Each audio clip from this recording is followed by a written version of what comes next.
Welcome to Stories of Impact. I'm producer Tavia Gilbert, and in every episode of this podcast, journalist Richard Sergey and I bring you a conversation about the newest scientific research on human flourishing and how those discoveries can be translated into practical tools. Every episode of this season of the Stories of Impact podcast explores the questions: what are diverse intelligences? What do we understand about ourselves by studying them?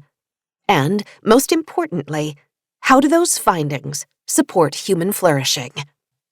We'll spend today with an ethicist, a computer scientist, and a neuroscientist who have teamed together to research how we might build human morality into an artificially intelligent machine.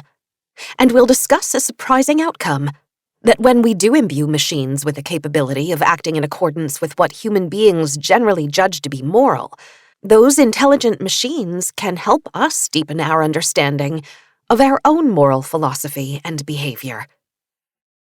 I'll start by introducing the three scholars who make up an unusual interdisciplinary team of researchers, all of whose careers have led them to expertise in machine learning or artificial intelligence. The three voices we'll hear from in today's episode are educators and researchers affiliated with Duke University in Durham, North Carolina. Lead researcher, ethicist Walter Sinnott-Armstrong is the Chauncey Stillman Professor of Practical Ethics and the Keenan Institute for Ethics in the Philosophy Department, as well as being affiliated with the Duke Institute for Brain Science and Duke's Law School, Computer Science Program, and Psychiatry Department. Neuroscientist Jana Schaich Borg is Assistant Research Professor and Director of the Master and Interdisciplinary Data Science, and computer scientist Vincent Conitzer is the Kimberly J. Jenkins University Professor of New Technologies, as well as a Professor of Computer Science, Economics, and Philosophy. With such a wealth of expertise across such a broad range of subjects, it's no wonder that this is an ideal team to explore a common and complicated vision.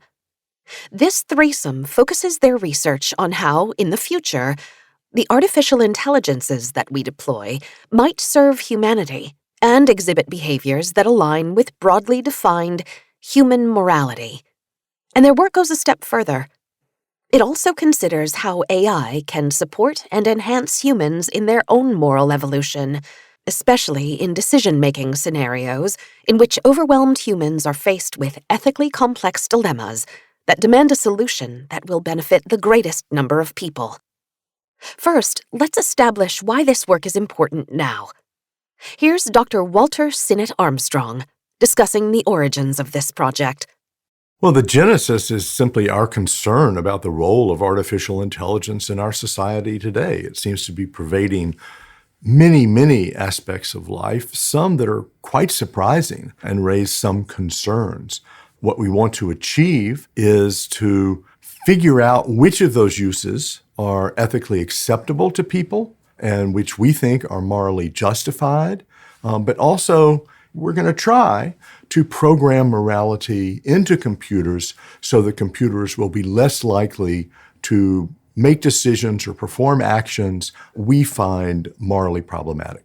And here's Dr. Vincent Conitzer. One thing that we're seeing now is that as AI is being broadly deployed in the world, the kinds of problems that we are dealing with are changing. And now, as these systems are being broadly deployed, we actually do care about the objectives that they pursue.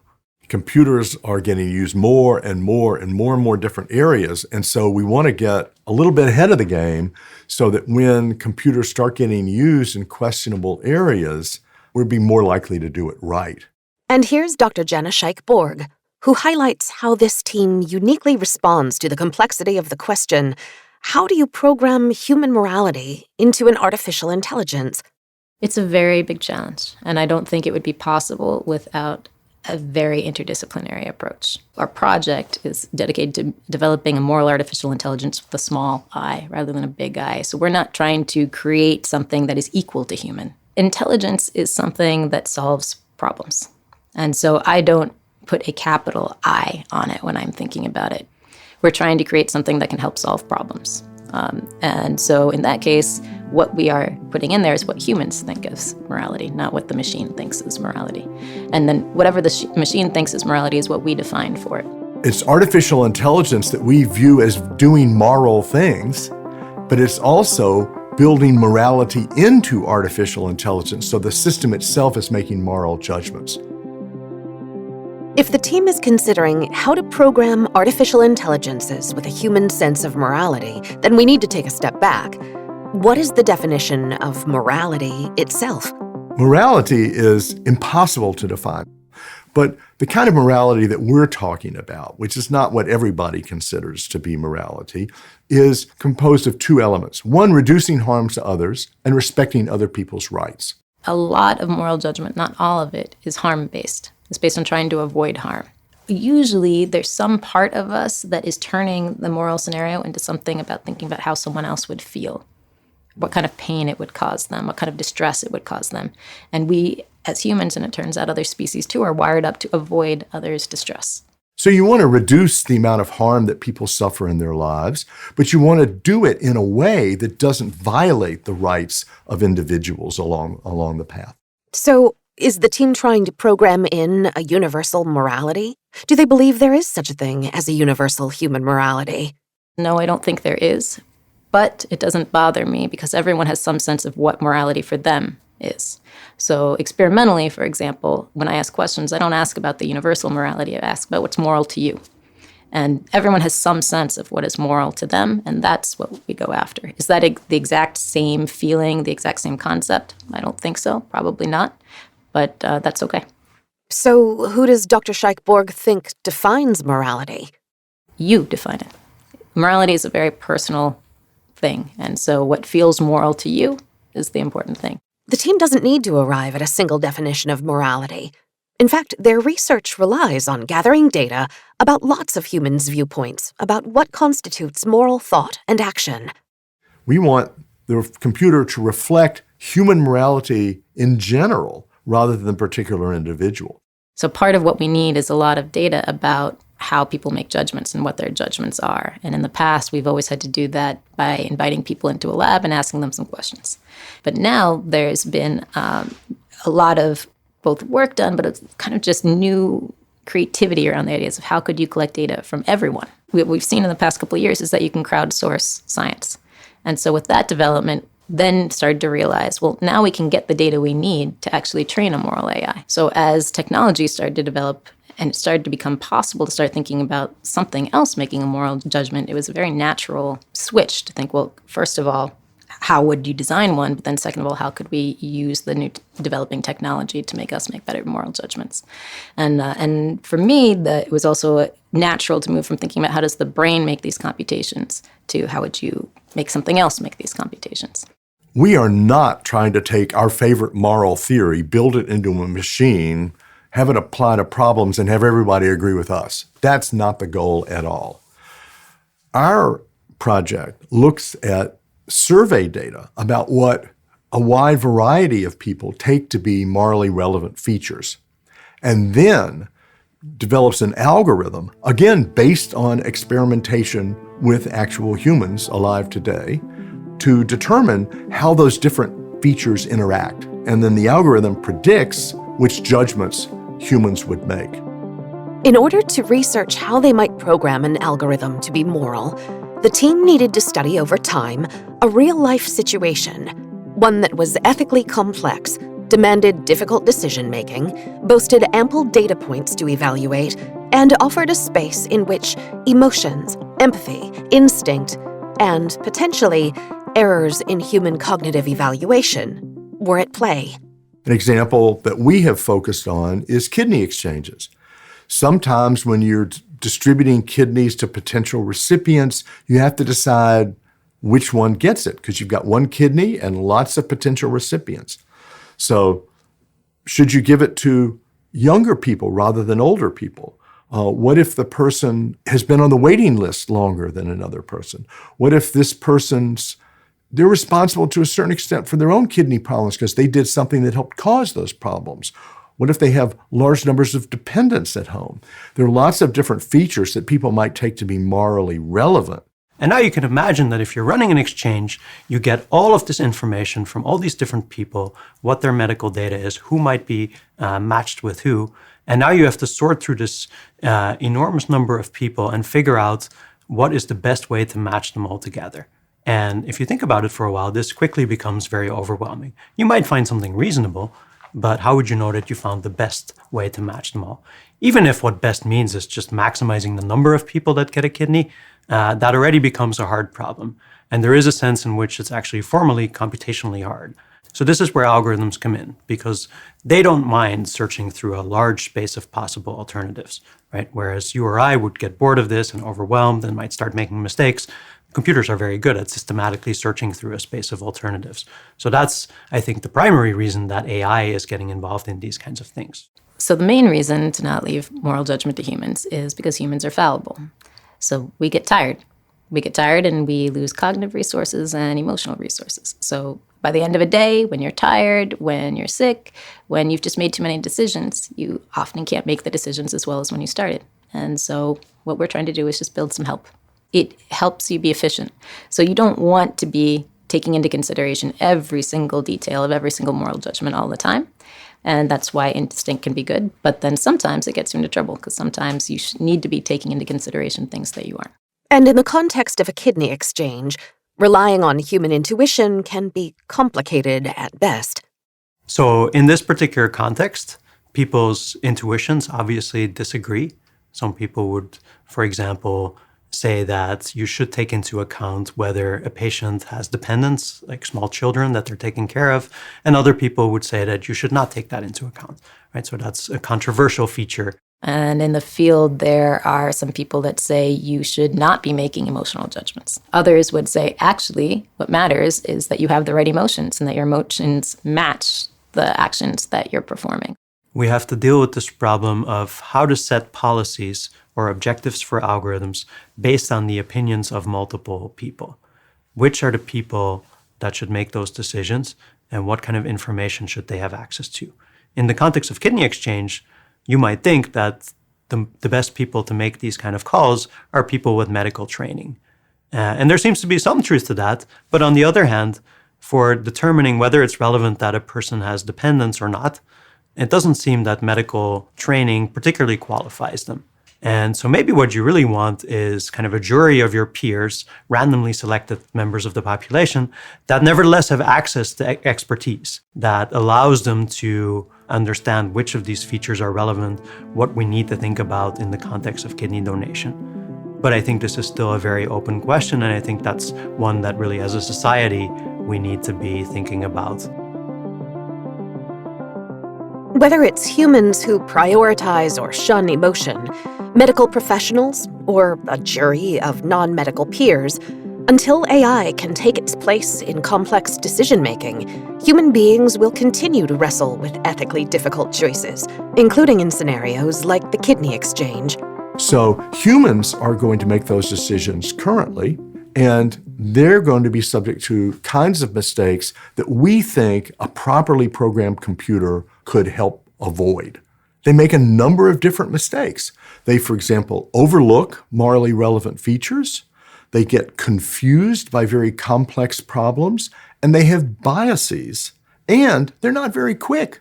But the machine can give you a better sense of which judgments humans would make if they considered all the morally relevant features, that is, the features that they themselves take to be morally relevant, which are legitimate. They don't think those are illegitimate biases, and they're not getting confused by the complexity of the situation. How does Dr. Sinnott-Armstrong define bias? Bias is when you make a moral judgment or make a decision on the basis of factors that you should not be making. Now, you recognize it as a bias when you yourself recognize that. So, for example, if I walk into a room and there's an African American and I sit 5 feet from the African American, whereas if this person was European American, I would have sat 1 foot from them and started talking to them, then that's a bias. Now, I don't want to be like that. And yet the data shows that most people are like that. They've got biases of that sort that are going to affect their daily lives, even though they're not aware of them and even though they think they're wrong. And so it's not unusual to think that these hospital administrators would have biases that are affecting their decisions that they're not aware of and that they themselves think are wrong. It happens to all of us. We're all human, and the computer can help us figure out when it's happening and then correct for it. Dr. Sinnott-Armstrong believes that AI can act as a safeguard against human bias and can even enhance the development of human morality. AI can act as a check. A check in the sense of preventing the most common errors: ignorance, confusion, and bias. And enhance, absolutely, because computers don't forget morally relevant features. Computers don't get confused by complex situations. Computers don't have the biases. If you don't enter the person's race into the data set, they can't be biased. But humans, they see the patient. They know what race they are. You can't avoid it. I don't want to be ignorant. I don't want to get confused. I don't want to have biases that I myself see as inappropriate. And so if the machine can point those out when I'm doing it, I'm going to learn to avoid them, and my judgments will be better. That's the sense in which my judgment will be enhanced. I have to make the decision in the end, but I want to make the best decision, and the machine can help me do that. The human still has to make the decision, but the computer can say, this is the decision that you would make, given your values and the things that you yourself take to be morally relevant, given them interacting in the way that you yourself take to be appropriate, and getting rid of all those biases that you yourself take to be features that should not figure into your moral judgments. Then the computer can say, this is the judgment you would reach if you corrected your own judgment in that way. And then, if the judgment you think is right or wrong disagrees with the computer, now you've got a problem. But if it agrees, you feel, okay, the computer has helped me confirm I'm going to be more confident. If it disagrees, then we have to do some research. We have to think about it more. One upside is that it's going to improve human moral judgment, because the hospital ethics committee now is making these decisions about who gets a kidney. They've got no check on them. How do they know whether they got it right? There's nothing to tell them. I've been on these hospital ethics committees before, and you reach a consensus, but you still think, I don't know, it was a tough case. The computer can either agree or disagree, and when it disagrees, you have to think about it more carefully. And what that means is that you might have to recognize, I forgot something in that case. Oh, I got confused in that case. Oh no, I had a bias in that case that I don't want to have. And so it can train me to be a better version of myself by reflecting the judgments that I would make if I were not ignorant, confused, and biased. Other upsides is people get kidneys when they ought to get kidneys. If there are fewer mistakes, then the people who need the kidneys and who deserve the kidneys are going to be more likely to get them. The machine can do that. So the machine can actually lead to better decisions in a medical way, as well as getting rid of bias in a more moral way. So will AI one day entirely replace humans in decision-making? Will people stop thinking about morality because they've got the computers doing it for them? And I want to say the answer to that is no, because the machine will not be replacing the human. The machine will be operating as a check on the human. If you simply handed over the decision about kidney exchanges to the machines, you wouldn't need the hospital ethics committee anymore. But that is not at all what we're proposing. What we're proposing is that the committee use this machine to correct them, to enhance their judgment, and to learn from.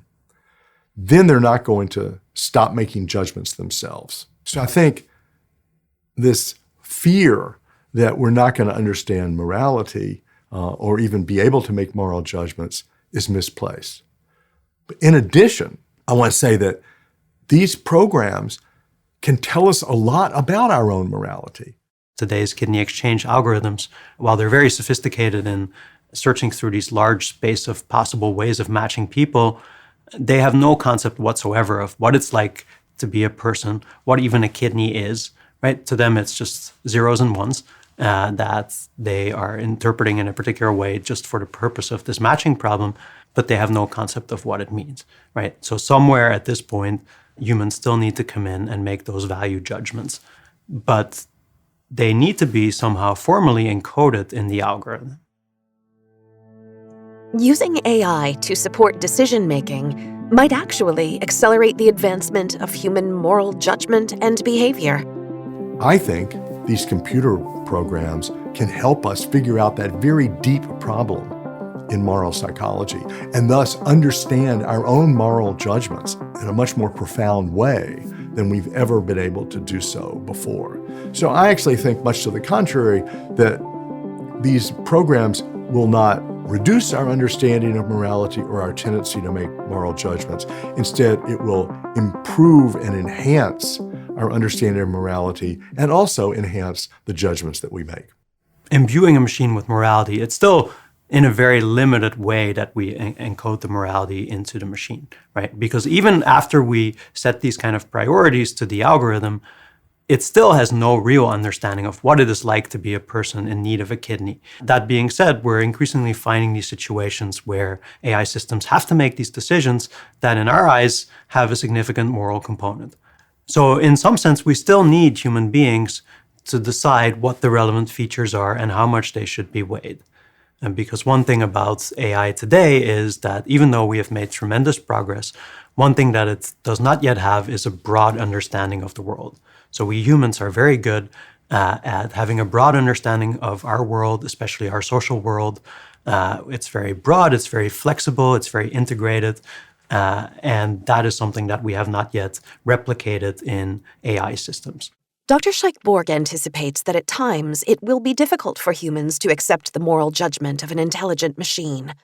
If you have a strong moral conviction or strong emotion associated with the judgment that you intend to make, and all of a sudden there's something else, this artificial intelligence that's telling you that's not the decision you should make, or the decision you feel so strongly about is actually inconsistent with your values, that will cause a lot of cognitive dissonance, both emotional dissonance and cognitive dissonance. And it will make it very hard, I think, for the decision maker to actually receive the information that's being given. So figuring out how to overcome that, I think, is going to be one of the biggest challenges. And from a neuroscience point of view, I know how strong those circuits are that bring the emotion about and what happens when those emotions and those circuits are so activated. They short circuit in some ways. One of the biggest contributions is not just in how to imbue a morality in a machine, but in the second step. How do you use that information to impact our moral judgment? So a very big part of the project is figuring out that second step of how do we translate the AI to humans in a way that the two intelligences can work together and together be better. Because there's a big risk that the artificial intelligence will not be integrated into human decision-making at all. The relationship between information and moral behavior is Dr. Schaich Borg's particular area of expertise. Most of the time, despite what we like to think, we make our moral judgments based on intuition and emotion. When we make, it's not moral judgments as much as the behavior that we then perform. Usually that's based on empathy more than other things. And so the more we can either tap into empathy or understand the influence empathy will have, the more we'll be able to understand the behavior that will likely follow. When I started studying moral judgment, everyone kind of believed that it was a very cognitive process. And now people laugh at that, but we still really did. And so we thought, well, if I wanted to change moral judgment, then I should understand how we make conscious moral decisions. And as I started to do more and more research, it became more and more clear that only a very small subset of our moral judgments are actually based on things that are at the forefront of our mind. Often it's based on kind of what we feel and our gut responses. And certainly our moral behavior is much more related to what we feel than what we say. And so that's why I moved from studying moral principles, which I still do and is still important, but to actually trying to understand the motivations that correlate more with actual behavior rather than just what you say. And empathy is one of the things that seems to correlate most with your behavior, your moral behavior. For me, I'm more interested in trying to understand the relationships between what happens and what we actually do. how do we make better judgments? How do we treat each other better? And honestly, how do we not be jerks to each other, especially when it comes to violence? And for me, because the reason I get out of bed in the morning is to prevent violence and to help us treat each other better, I care about the behavior more than the judgment. I also care about the judgment, but the behavior is the most important thing. And if I care about that, it was clear that the cognition wasn't the best way to get there. The team wants to find ways that humans can successfully incorporate the informed analysis of artificial intelligences in difficult decision-making. They're simultaneously working on ways to build in moral, ethical limits to artificial intelligences, limits that will keep a separate intelligence, something you might even call a separate consciousness, in check. That's not to say that AI systems, even today's AI systems, can't be creative. They actually display some kinds of creativity that within the domain that they're working in, they might find new solutions that none of us had ever thought about. But usually they're restricted to think within a particular domain. And that is something that we haven't quite figured out, how to give AI systems this kind of broad and flexible understanding of our world. Because we are making an artificial intelligence with a small I, we're training this intelligence. So it's always going to have the same goal, which is, at least in one of our applications, to predict what your judgment would be. So that goal is never going to change. So it's not going to suddenly have a morality that has a different goal. Where things might get a little interesting is that the way it gets there might be different than how we make our moral judgments. And so if you might say that that's a different type of intelligence than ours, but it's not going to be a different type of moral intelligence that tries to achieve a different type of goal. Still, do they have any real concerns about the future of AI implementation? The kinds of decisions that we make now, and maybe more generally the frameworks that we come up with for making these kind of decisions, for setting these kind of policies, I think will have a long-term effect and will shape how we make those decisions in the future as well, for applications that maybe right now we cannot even imagine yet. I think there's a lot of opportunity here to do good for the world. I think AI systems will make human lives better. We have to be very careful and make sure that they don't make human lives worse. I think there are real things to worry about, right? We can worry about technological unemployment, autonomous weapons systems, large-scale surveillance. These are all issues that tie to AI and that AI could be abused to create a worse world for ourselves. I think in large part that is up to us as humanity to determine how we're going to use this technology, what uses we will permit and which ones we won't permit, how we design the systems that we do allow out there. This is exactly the right time for society to be thinking about these issues. So you put the wrong kind of morality in, you get disaster. Isaac Asimov wrote about this a long time ago with his laws of robotics. But if we put the right kind of morality into computers so that it reflects what intelligent and unbiased humans would want to be done and would think is the right thing to be done, then I'm not sure what the downsides are. I first programmed computers in 1971. They've come a long way since then, an amazingly long way. So yes, I'm an optimist about what they'll be able to accomplish in years to come. I'm also a pessimist about them accomplishing everything. I think there are going to be limits. What those limits are, I don't think we know yet. That's what makes it exciting, is that we don't know. And that's why I think this field is very interesting and important to explore. Like any excellent scientist, Dr. Sinnott-Armstrong is comfortable, even cheerful, about not having all the answers. If morality is put in a machine today, it'll be different from what happens 100 years from now, because we haven't got it all right yet. But what you have to do is do the best you can with the views that you have and admit that some of them might be wrong. Again, there's no perfection, there's no guarantee, there's no certainty. The trick is to use machines to help us get a little bit better. Next week, we bring you the final episode in our Diverse Intelligences season, when we meet 3 researchers affiliated with the Templeton World Charity Foundation's Diverse Intelligences Summer Institute. Scientists like Dr. Erica Cartmill, who talks about the plural term, intelligences. By purposefully using the plural term, we're highlighting from the very beginning that this is something that manifests in a multitude of ways, that we're open to the constellation of different kinds of experiences, of ways of knowing, of ways of engaging with the world, whether that's across species, across time points over someone's life, across different modalities, different technologies, different societies across the world. We look forward to bringing you that final Diverse Intelligences episode, and hope you'll continue with us into our upcoming third season, where we'll shift our focus to citizenship. In the meantime, thanks for listening to today's Story of Impact. If you liked this episode, we'd be thankful if you would take a moment to subscribe, rate, and review us wherever you get your podcasts, and if you'd share or recommend this podcast to someone you know.